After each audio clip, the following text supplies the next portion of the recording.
அனைவருக்கும் ஆனந்தமான இறைவணக்கம். ஆன்மீக சிவ சொந்தங்களே, ஸ்ரீ சக்கரத்தின் மகிமைகள் பாகம் 8. ஸ்ரீ சக்கரம் நமது இந்து மதத்தில் ஆன்மீக நம்பிக்கை கொண்ட, இறை நம்பிக்கை கொண்ட அத்துணை பேரும் வீட்டில் வைத்து வணங்க வேண்டிய பொக்கிஷம் இந்த ஸ்ரீ சக்கரம். இந்த ஸ்ரீ சக்கர உருவத்தை, சித்திரத்தை பார்க்கும் பொழுது அது வெறும் கோடுகளால் ஆனதாக உங்களுக்கு தெரியும். அது அத்துணையுமே 9 கட்டங்களாக வரையப்பட்டிருக்கும்.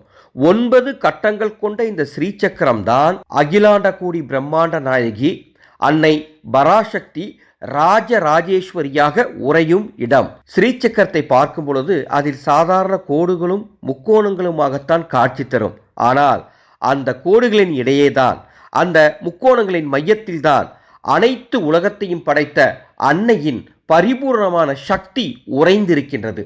அந்த சக்தியை முறைப்படி வீட்டில் பிரதிஷ்டை செய்து வணங்கும் முறைப்படி அதை வணங்கினால் நீங்கள் நினைத்த காரியம் அத்துணையும் நடக்கும். எனவேதான் உலகத்திலேயே முதல் முறையாக மிக கடுமையான முறையை கொண்ட இந்த ஸ்ரீசக்கர உபாசனையை தெளிவான தமிழில் அனைவரும் கற்றுக்கொள்ளும் விதமாக 2025ஆம் வருடம் டிசம்பர் 4ஆம் தேதி வாட்ஸ்அப் மூலமாக ஒரு குழு அமைத்து எளிமையான தமிழில் ஆடியோ மெசேஜ் மூலமாக இந்த உபாசனையை 11 பாடங்களாக தரப்போகின்றேன்.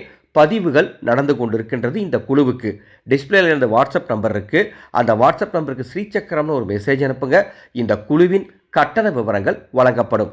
டிசம்பர் 3ஆம் தேதி மாலை 6 மணி வரை மட்டுமே பதிவுகள் நடைபெறும். வாருங்கள், அன்னையின் அருளை பெற. ஆனந்த மலரட்டும், ஆனந்த ஒளி பரவட்டும்.